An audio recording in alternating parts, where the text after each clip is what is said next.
O parágrafo 1º do artigo 145 da Constituição Brasileira dispõe que, sempre que possível, os impostos terão caráter pessoal e serão graduados segundo a capacidade econômica do contribuinte. O princípio de capacidade contributiva está relacionado aos ideais de justiça e igualdade. Pressupõe melhor partilha dos encargos tributários. O imposto de renda é mesmo graduado segundo a capacidade econômica do contribuinte?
Se compararmos com outros países do mundo, como o Brasil está na foto da justiça fiscal? Bem ou mal? Muito se fala sobre o percentual da carga tributária brasileira em relação ao Produto Interno Bruto, PIB, considerado elevado por várias pessoas, mas pouco ou quase nada se comenta acerca de quem contribui para essa carga. Quem paga os tributos? São as pessoas de maior poder aquisitivo? São os mais ricos?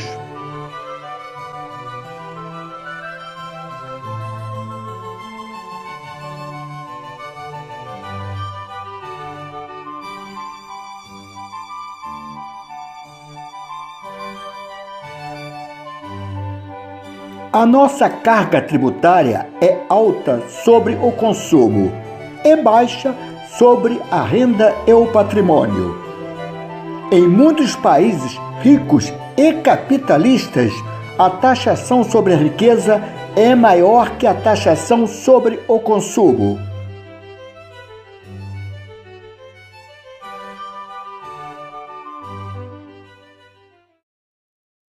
Fabrício Augusto de Oliveira foi professor da Unicamp, da Universidade Federal de Minas Gerais e da Universidade Federal do Espírito Santo.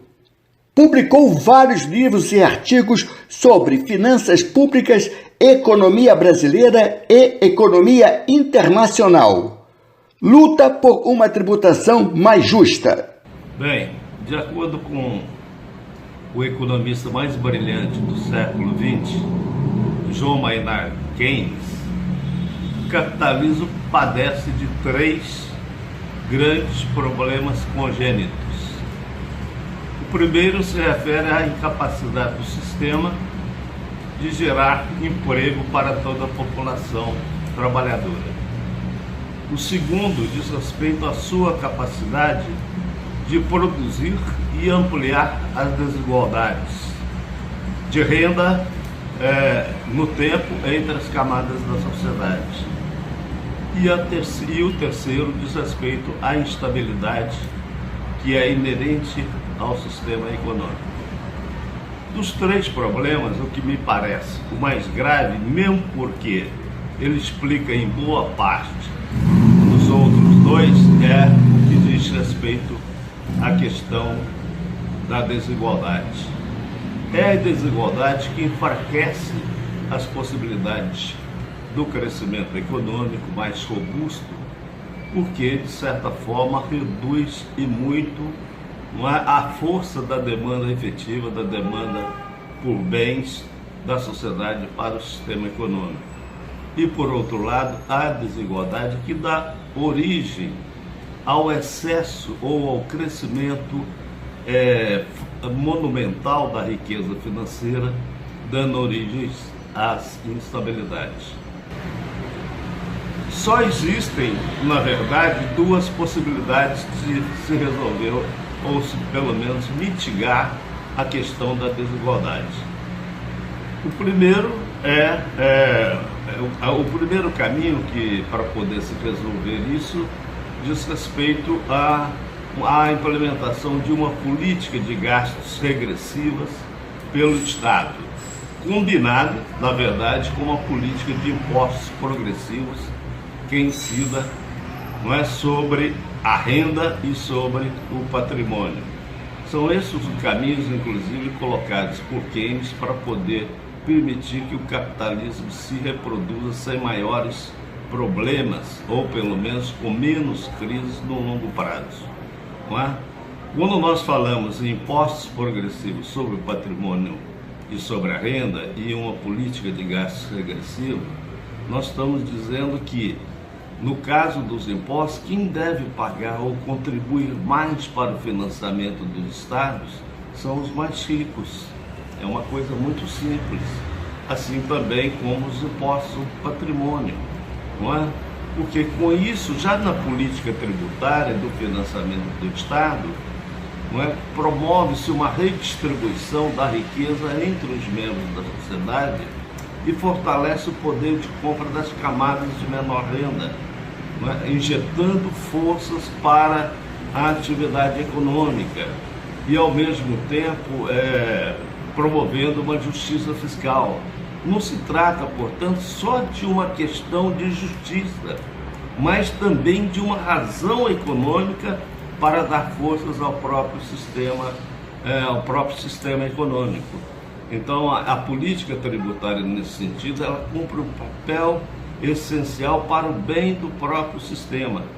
Infelizmente, essa fórmula que foi consagrada e aceita especialmente após as formulações keynesianas e principalmente após a Segunda Grande Guerra, com o avanço e consolidação do estado do bem-estar, elas têm sido praticamente abandonadas a partir da década de 1990, com o ressurgimento do pensamento neoliberal, com as outras vestes do pensamento que predominou anteriormente junto aos economistas clássicos e neoclássicos. O pensamento neoliberal ele terminou provocando ou promovendo um deslocamento das bases da tributação exatamente para os setores de menor mobilidade social, que são exatamente o consumo, as camadas menos favorecidas, a propriedade imobiliária, e isentando muito as camadas mais ricas da sociedade e o capital.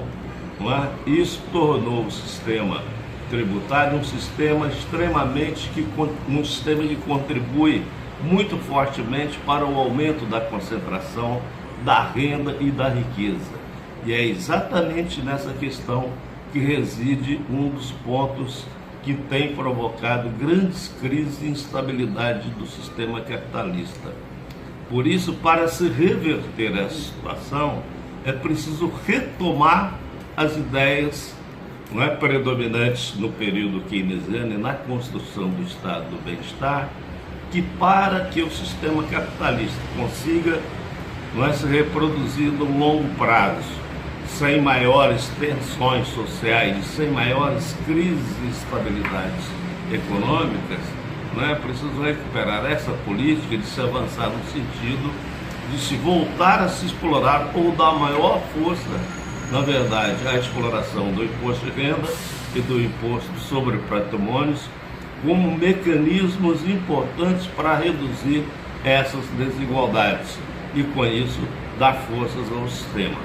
No Brasil, infelizmente, mais até que nos países desenvolvidos, a situação do sistema tributário termina operando como uma força anti-crescimento e anti-equidade, exatamente porque pouca atenção é dada à cobrança de impostos diretos, do imposto de renda e do imposto sobre o patrimônio, e a maior ênfase é dada à cobrança dos impostos indiretos, impostos que incidem predominantemente sobre o consumo de bens e serviços, que são caracteristicamente civilizados, que são impostos que tendem a agravar o processo de concentração de renda no país. Pode-se fazer justiça fiscal em diversos tributos, mas o que tem mais potencial para redistribuir renda, cobrar mais de quem ganha mais, cobrar menos de quem ganha menos, tornar a sociedade menos desigual e mais equilibrada é o imposto de renda. A justiça fiscal no imposto de renda da pessoa física pode ser feita na seguinte ordem de importância: na definição de rendimentos tributáveis e isentos não tributáveis. Tabela progressiva. Deduções, inclusive de incentivos fiscais. Antecipação. Vamos examinar um item de cada vez. Começamos pela definição mais importante e onde mais se pode fazer justiça fiscal: rendimento tributável e rendimento isento não tributável. Quando o rendimento não é tributável, nem sequer se aplica a tabela progressiva.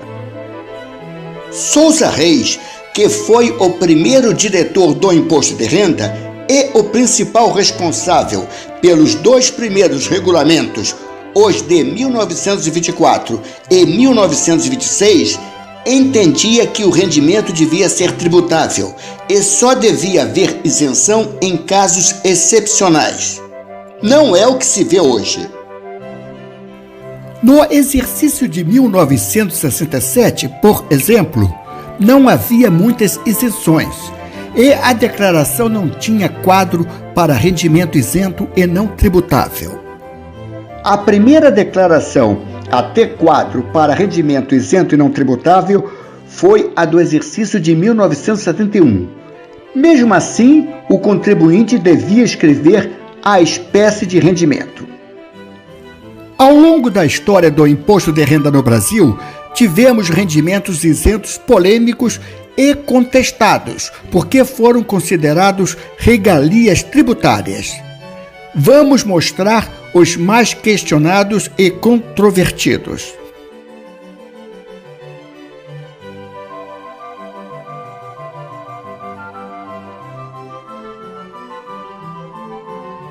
Logo no primeiro regulamento do imposto de renda de 1924, tivemos a primeira isenção discutível. Forte pressão e intenso lobby do setor primário isentaram rendimentos provenientes da agricultura. Porém, no regulamento seguinte, de 1926, já estavam no rol dos tributáveis. A tributação dos rendimentos provenientes da agricultura foi o tema tributário mais discutido nos anos de 1924 a 1926, como mostram as manchetes dos jornais da época.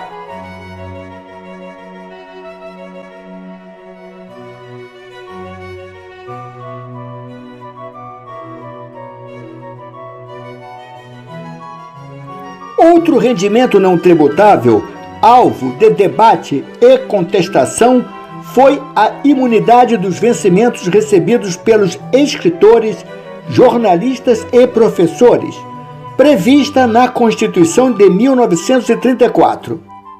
A Carta de 1937 nada tratou a respeito, mas a de 1946 manteve a imunidade. Os vencimentos de escritores, jornalistas e professores foram manchetes dos periódicos durante todo o período em que houve imunidade.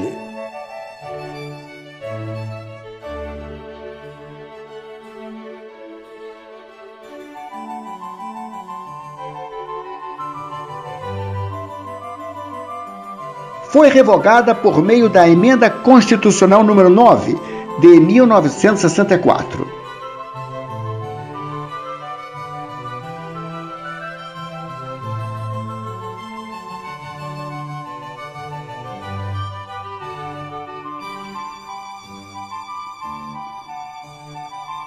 Um rendimento não tributável bastante contestado foi a imunidade de vencimento de magistrado. Até a tributação definitiva, a partir de 1964, alternou períodos de cobrança e de imunidade. Tudo por causa de interpretação. As constituições brasileiras dispunham que os vencimentos dos magistrados eram irredutíveis. Alguns ministros do Supremo Tribunal Federal entendiam que, se eram irredutíveis, não se devia pagar imposto de renda. Foi revogada também pela Emenda Constitucional número 9, de 1964.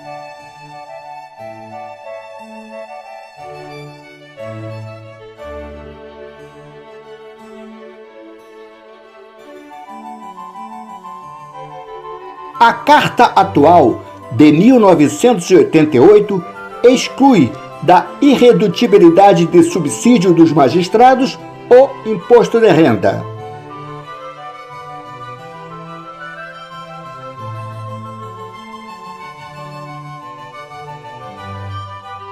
Na declaração do imposto de renda, pessoa física, do exercício de 2018, foram relacionadas 25 linhas na ficha Rendimentos Isentos e Não Tributáveis, e ainda existe uma linha para outros rendimentos. Desses, o que gera mais discussão é a isenção de lucros e dividendos. Dos países membros da Organização para a Cooperação e Desenvolvimento Econômico, somente Brasil e Estônia não tributam lucros e dividendos. Nem nos Estados Unidos, símbolo do capitalismo, há isenção. Quando lucros e dividendos foram considerados isentos, comentou-se que seria a tendência mundial, o futuro. O que se viu foi justamente o contrário. Países que os isentavam passaram a tributá-los. O México retomou a taxação em 2014. A Eslováquia não tributava, mas instituiu uma contribuição social de 14% sobre dividendos para financiar a saúde. Na crise de 2008, os Estados Unidos ampliaram a alíquota dos lucros. Alguns argumentam que tributar lucros e dividendos poderia ir contra o sistema produtivo. Mas nos outros países não vai contra? Só no Brasil e na Estônia? Até o exercício de 1996, os lucros e dividendos eram tributados na fonte ou oferecidos à tributação na declaração de pessoa física. Com a edição da Lei nº 9.249, de 1995, os lucros e dividendos não ficaram sujeitos à incidência do imposto de renda na fonte, nem integraram a base de cálculo do imposto de renda do beneficiário.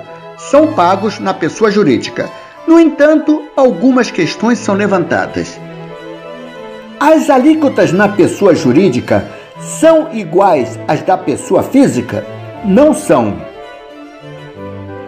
Todas Todas as deduções da pessoa jurídica são permitidas na pessoa física? Não são. No exercício de 2017, ano calendário de 2016, segundo o sítio da Receita Federal, os lucros e dividendos representaram 269 bilhões de reais, conforme dados informados pelos contribuintes. E a tabela progressiva?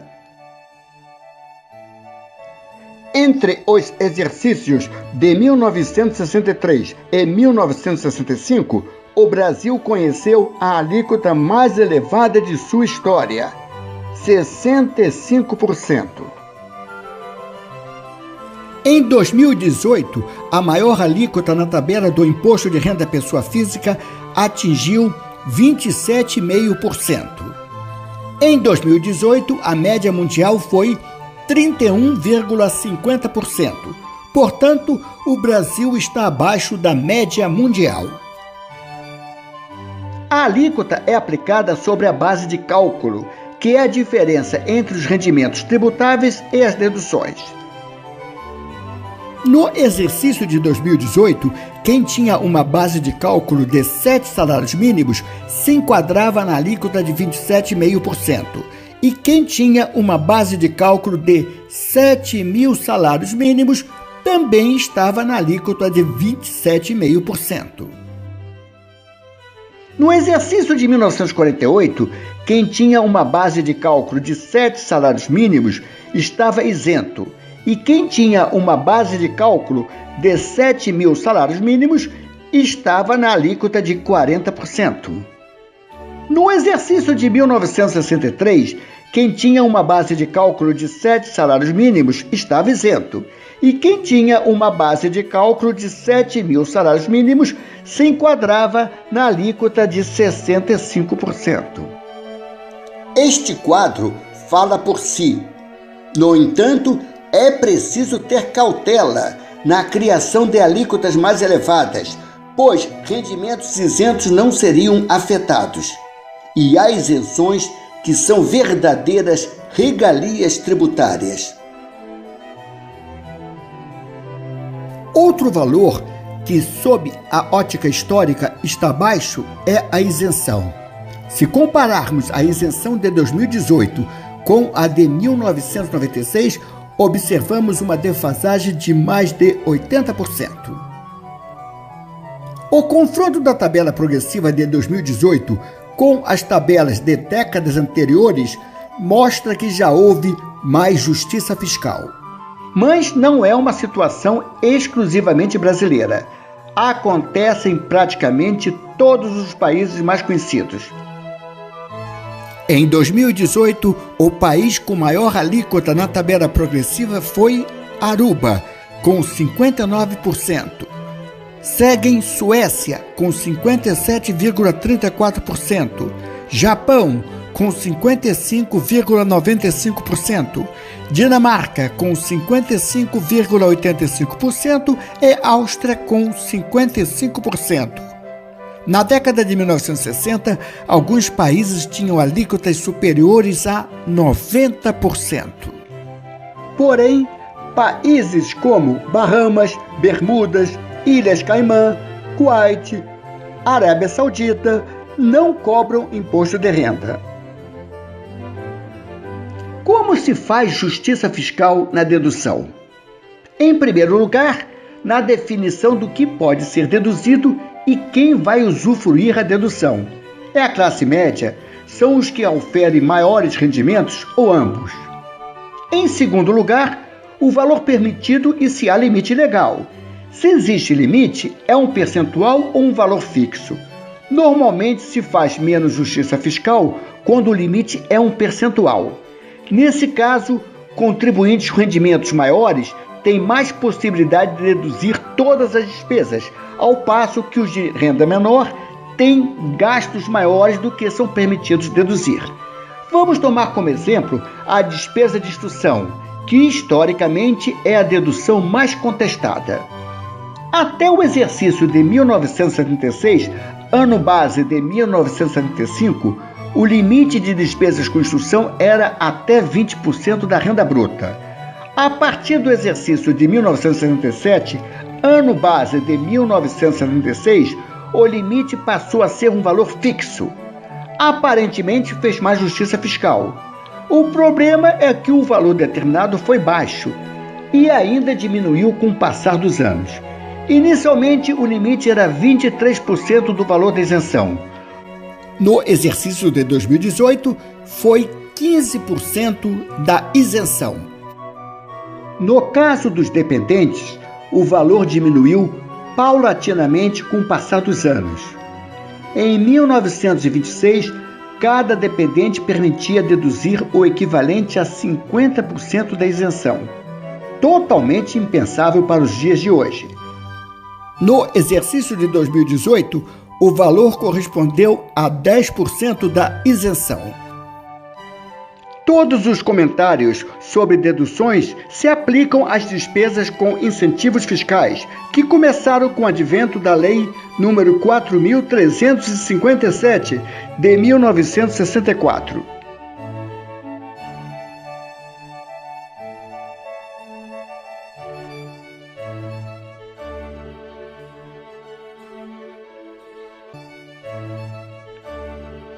Outra forma de fazer justiça fiscal é na antecipação, embora menos relevante que as comentadas anteriormente. Mesmo com uma inflação baixa, é mais interessante pagar igual valor do imposto no ano seguinte. É vantagem para o contribuinte pagar, por exemplo, R$1.000 em abril de um ano do que pagar os mesmos R$1.000 em janeiro do ano anterior. Na primeira metade da década de 1980, a inflação era tão alta que o valor pago a título de antecipação foi corrigido na declaração. Porém, em alguns exercícios, a inflação foi elevada, mas não houve correção no valor antecipado.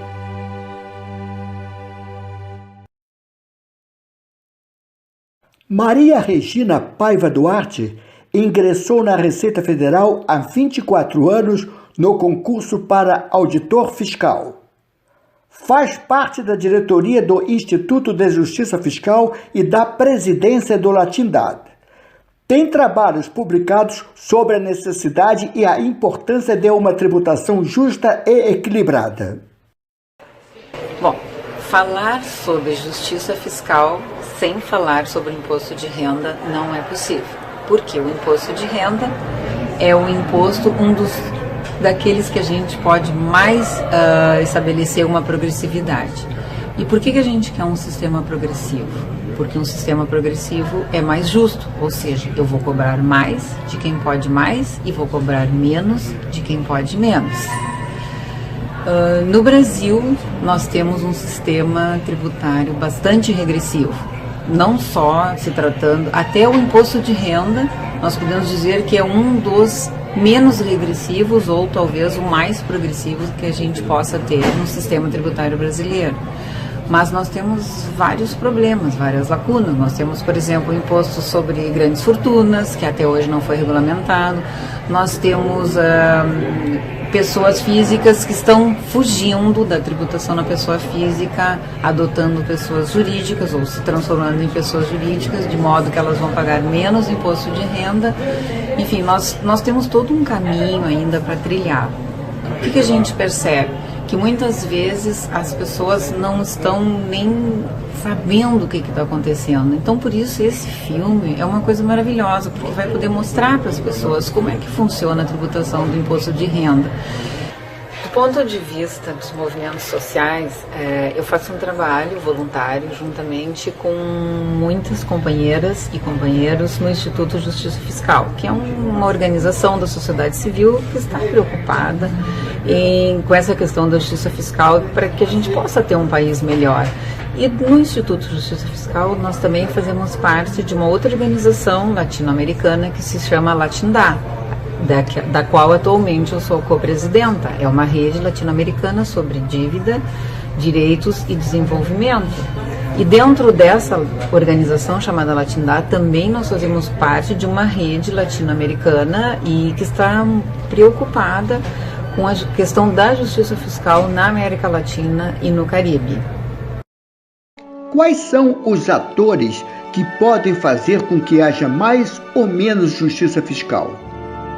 Vamos elencar os principais, sem ordem de importância. Mundo, poder legislativo, poder executivo, pessoas jurídicas, pessoas físicas. Vamos começar pelo mundo. Com a queda do Muro de Berlim, em 9 de novembro de 1989, e o fim da União Soviética, em 31 de dezembro de 1991, defensores de modelos liberais e conservadores se sentiram mais confiantes, seguros e confortáveis. Essa situação acarretou, nos países mais conhecidos, imposto de renda menos progressivo e menos justiça fiscal que o modelo adotado nas décadas de 1950, 60, 70 e 80. Com um mundo mais globalizado, a influência entre as nações se tornou ainda maior. Poder legislativo. No Estado democrático de direito, para fazer justiça fiscal é fundamental o poder legislativo, pois se a lei permite concentração de renda, diminui muito a possibilidade de uma tributação mais equilibrada. Medida provisória ou projeto de lei precisam de aprovação do Congresso. Um Congresso conservador e pouco preocupado com questões sociais dificilmente vai tributar lucro na pessoa física, aprovar alíquotas maiores no imposto de renda das pessoas físicas, aceitar imposto sobre grandes fortunas e tributar IPVA de jatinhos e iates.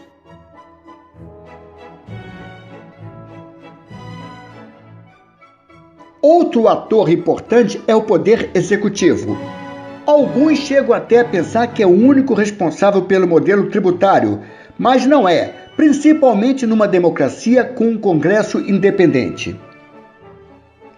Quanto mais ditatorial o regime, maior a influência do executivo no sistema tributário.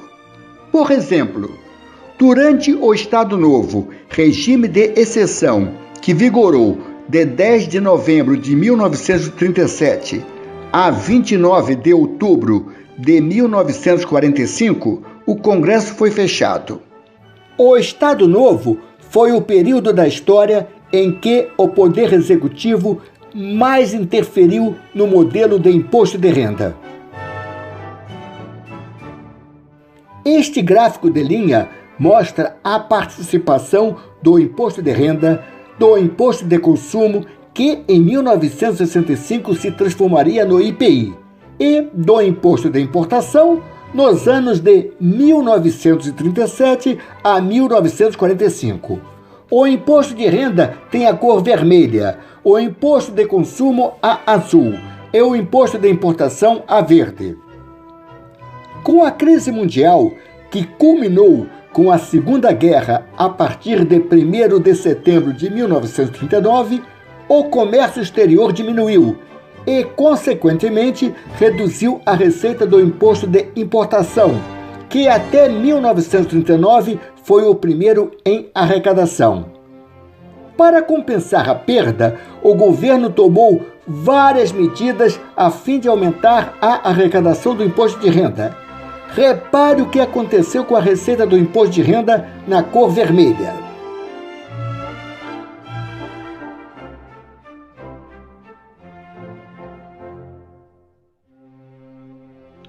Outro agente para se fazer justiça fiscal são as pessoas jurídicas, como os partidos, as instituições, as organizações, a mídia, ONG, etc. Ao longo da trajetória brasileira, não é grande a participação das pessoas jurídicas para a consecução de um sistema tributário mais equilibrado. Vozes isoladas como o Sindifisco e o Instituto de Justiça Fiscal lutam para um sistema tributário mais equitativo. Finalmente, sem menos relevância, as pessoas físicas. Historicamente, é rara a participação no Brasil dos indivíduos em movimentos para um sistema tributário mais justo. No Brasil colônia, tivemos a revolta de Felipe dos Santos em 1720 e a Inconfidência Mineira em 1789. No Brasil Império e no Brasil República, nenhum movimento significativo de críticas ao modelo tributário. O moderno imposto de renda foi instituído na Inglaterra em 1799 para financiar a guerra contra a França de Napoleão Bonaparte. Essa mesma Inglaterra foi palco em 1848 da primeira revolta mundial contra a cobrança do imposto de renda. O povo se concentrou em Londres, na Trafalgar Square, ainda em construção, para protestar contra a exigência desse imposto. Curiosamente, na Trafalgar Square há leões de bronze. Em 1980, o leão se tornou símbolo da Receita Federal, em especial do imposto de renda. Por que só Brasil e Estônia não tributam lucros e dividendos na pessoa física? Por que a mídia comenta a carga tributária brasileira, mas não fala sobre quem contribui com essa carga? Por que a sociedade debate pouco acerca de quem paga imposto de renda e de quem devia pagar? Por que falam em privilégios trabalhistas e previdenciários e as mesmas vozes se calam sobre privilégios tributários? As respostas ficam para você. Pense, reflita e debata.